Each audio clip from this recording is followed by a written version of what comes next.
교회의 일꾼이 되었으니 그리스도를 전파하는 복된 성도들이 다 되시기를 예수 그리스도의 이름으로 축원합니다. 어제 제가 이 부분에 대해서 말씀을 좀 전했는데 조금 부족한 것 같아서 오늘 다시 좀 보충을 많이 했습니다.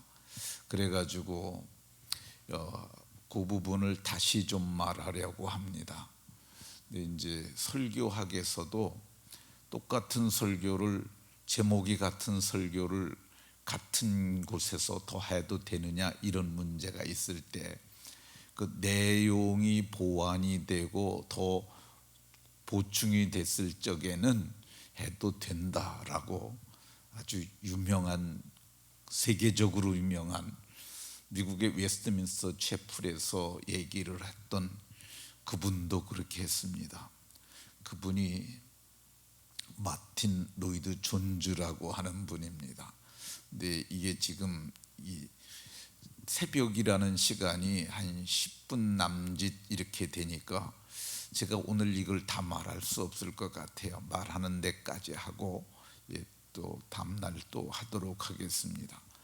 그런데 오늘 말하는 것이 제가 이 말씀을 준비하면서 깨달은 게 굉장히 중요하구나, 이걸 많이 생각을 했습니다. 왜 그러냐면 오늘 얘기라는 게 그리스도론이거든요. 그리스도에 대한 얘기인데 이게 사도행전부터 요한계시록까지 이거를 그리스도라는 단어가 몇 번 나오나 봤더니 503번이 나옵니다. 예수라는 말은 그럼 몇 번 나오냐? 274번 나옵니다. 그러니까 예수님이라는 말보다 그리스도라는 말이 더 나와요. 그러니까 이만큼 이게 굉장히 빈도별로 볼 때 중요한 거라고 볼 수 있습니다. 저도 이렇게까지 많이 나오는 줄은 몰랐어요. 그래서 이 부분에 대해서 새로운 인식을 가지고 다시 좀 살펴보면서 말씀을 상고해야겠다, 그런 생각이 들었습니다. 오늘 우리가 상고할 말씀의 제목은 교회의 일꾼이 하는 일입니다. 사도께서는 내가 교회의 일꾼이 되었다고 이렇게 말씀합니다. 교회의 일꾼이 하는 일을 28절에 우리가 그를 전파하여 이렇게 말합니다. 우리가 그를 전파하여, 우리는 누구냐 하면은 이 바울 사도와 함께 하는 그러한 교회를 복음을 전파하여 교회를 세우는 선교사 일행이라고도 볼 수 있고, 좀 넓게 보면 이 골로새 교회에 편지한 것이니까 골로새 교회의 성도들을 말한다 할 것입니다. 그리고 조금 더 넓게 해석을 하면 오늘 이 편지를 읽는 그때 당시에 편지를 읽었던 1세기 공동체 플러스 오늘 저와 여러분들도 여기에 포함이 된다고 할 것입니다. 우리가 교회의 일꾼이 되었으니까 누구를 전파해야 되느냐? 그를 전파해야 되는데, 여기서 사도께서는 예수님을 전파한다는 말을 쓰지 아니하시고 너희 안에 계신 비밀이신 그리스도를 전파하라고 이렇게 말씀합니다. 28절에 보면 각 사람을 그리스도 안에서 완전한 자로 세우려 함이니, 그러니까 그리스도를 전파하고 그리스도를 권하고 그리스도를 가르치고, 그래서 마침내 그리스도 안에서 완전한 자를 세우는 것, 그것이 교회의 일꾼이 하는 일이라고 이렇게 말씀합니다. 그러면 초대교회 성도들은 무엇을 전했을까? 사도행전 5장 42절을 보게 되면 그들이 날마다 성전에 있든지 집에 있든지 예수는 그리스도라고, 예수는 그리스도라고, 예수는 그리스도라고 가르치기와 전도하기를 그치지 아니하였다고 이렇게 말씀합니다. 그러니까 초대교회에 전도하는 전도 메시지가 뭐냐? 예수님이 그리스도라는 거야. 예수님은 그리스도라고 가르치고 전도하는 것을 그치지 아니하였다고 이렇게 말합니다. 바울 사도께서도 이제 다메섹에서 예수님을 만납니다. 그러니까 천상에 계신 그리스도를 만나고 그 바울 사도께서 3일 동안 먹지도 않고 마시지도 아니하면서 눈에 비늘 같은 것이 덮여져 있는 상태로 있었다고 얘기를 합니다.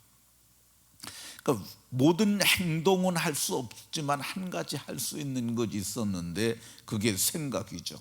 그러니까 사흘 동안 생각한 후에 그가 처음 말하기 시작한 내용이 뭐냐?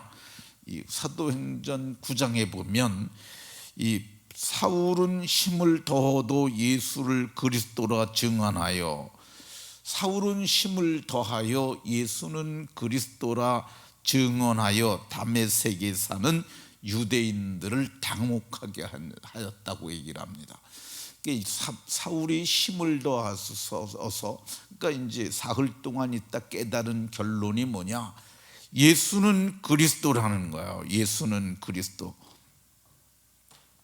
그래서 사흘 동안 그걸 깨닫고 나서 그 이전에는 예수가 그리스도라는 걸 몰랐어요. 그래서 예수 믿는 자들을 박해하고 그리고 그들을 죽이기까지 했던 그런 악을 행했는데 그걸 몰라서 그랬던 거야. 이 사도행전에 보면 사도행전 9장에서는 또 동일한 본문을 이 개역 성경에서는, 우리가 이전에 쓰던 성경에서는 허다한 예수를 그리스도라 증명하여 다메섹에 사는 유대인들을 굴복시켰다고 얘기를 합니다. 이 증명이라는 말은 그러니까 구약 성경에 있는 성경을 찾아내서 우리가 잘 몰랐는데 이분이 진짜 하나님의 그리스도라고 했다는 말입니다. 이 그리스도라는 표현이 뭔 얘기냐? 히브리어에 메시아라는 단어가 있는데 메시아라는 말을 헬라적으로 표현한 것이 그게 그리스도예요. 근데 이 히브리어는 유대인들만 사용하는 한 족속의 언어였고, 그때 당시에는 헬라어는 로마가 세상을 다스릴 때인데, 그때 로마가 다스렸던 때 통치했던 그 시대의 영역이 얼만큼 됐냐면 약 5,000km가 되었다고 합니다. 그러니까 5,000km라고 그러면은 그게 우리가 이제 부산까지 450km라고 그러잖아요. 그거의 10배 정도 되는 거리. 그러니까 광활한 그 유럽 전체가 다 그게 로마가 다스렸던 통치 지역인데, 그때 세계 공용어가 뭐냐? 그게 헬라어였어요. 그러니까 이 기독교가 빠르게 로마 전역에 전파될 수 있었던 이유가 뭐냐면 로마가 군사적 목적을 가지고 길을 뚫어놨어요. 그러니까 그래서 모든 길은 로마로 통한다, 그런 표현이 그 시대에 있었습니다. 로마로 가는 것이 너무 쉬운 거예요. 다 길을 뚫어놨기 때문에. 그러니까 왜 그걸 뚫어놨냐면 전쟁을 수행하기 위해서, 군사를 보내기 위해서, 그리고 전리품들을 수송하기 위해서 길을 뚫어놨고, 언어가 하나로 통일을 시켜놨기 때문에, 그래서 신약 성경은 그래서 히브리어로 쓰이지 아니하고 헬라어로 쓰였던 것을 볼 수가 있습니다. 근데 이게 헬라어로 구약 성경도 사실은 그 전에 번역이 돼요.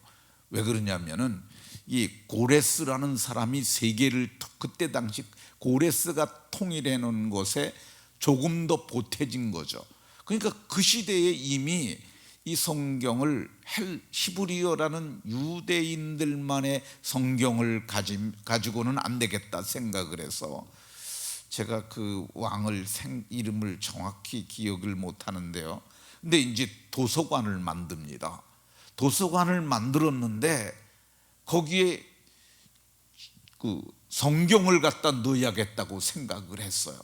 그래서 이 유대 땅에 랍비를 초청을 합니다. 이 성경을 번역한 사람들을 번역할 만한 사람들을 보내달라. 그래서 70인이 거기 와갖고 그 성경을 번역을 합니다. 히브리어 성경을 헬라어로 번역한 거야. 그게 70인 역이라고, 셉투아진트라고 불리우는 유명한 성경입니다. 이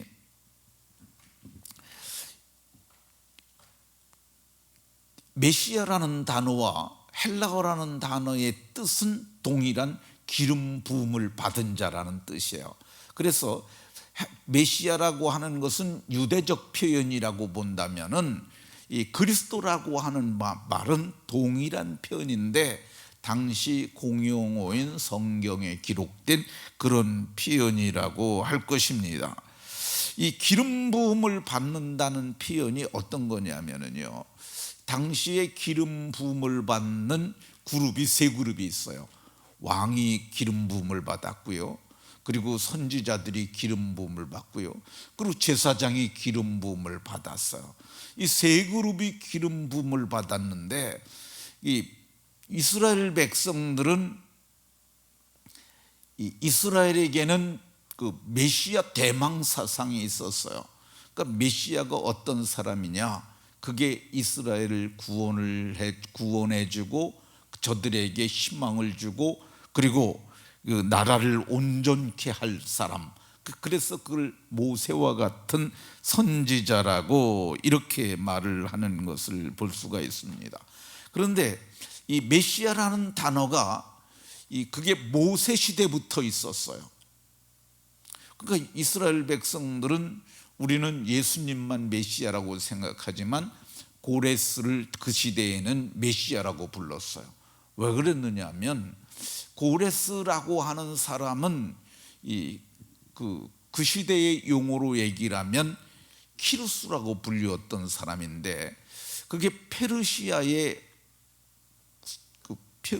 얘기를 하면 이게 너무 길어지니까 오늘 페르시아의 그 당시 이제 세계를 통일했던 그 제국이 그게 페르시아예요. 그래서 성경에는 파사라고 기록이 되는데, 그때 그 세계를 통일했던 키루스 황제가 그때 뭘 하느냐 하면은 이제 이스라엘 백성들에게 너희가 돌아가서 성전을 건축하라고 얘기를 하고 성전 건축 기금을 주었을 뿐만 아니라 돌아가는 모든 것들을 다 허락을 해줘요. 그 시대에는 그 사람이 메시아라고 불렸는데, 성경이 얘기하는 삼중직을 가진 메시아, 뭐냐면 왕도 되시고 제사장도 되고 선지자도 되시는 분은 오직 그리스도 한 분밖에 없습니다. 오늘 말씀을 여기까지만 하도록 하겠습니다. 예수는 그리스도라고 초대교회 성도들이 그렇게 가르쳤어요. 오늘 우리도 이 예수는 그리스도라고 알아야 합니다. 베드로 사도가 사도행전 2장에 보면 너희가 십자가에 못 박혀 죽인 예수를 하나님이 다시 살리셨고 그를 우리의 주와 그리스도가 되게 하셨다고 얘기를 합니다. 예수님은 우리의 주가 되시고 우리의 그리스도가 되시는 줄로 믿으시고 그를 전파하여서 각 사람을 완전한 자로, 그리스도 안에서 완전한 자로 세우는 아름다운 성도들이 다 되시길 예수 그리스도의 이름으로 축원합니다.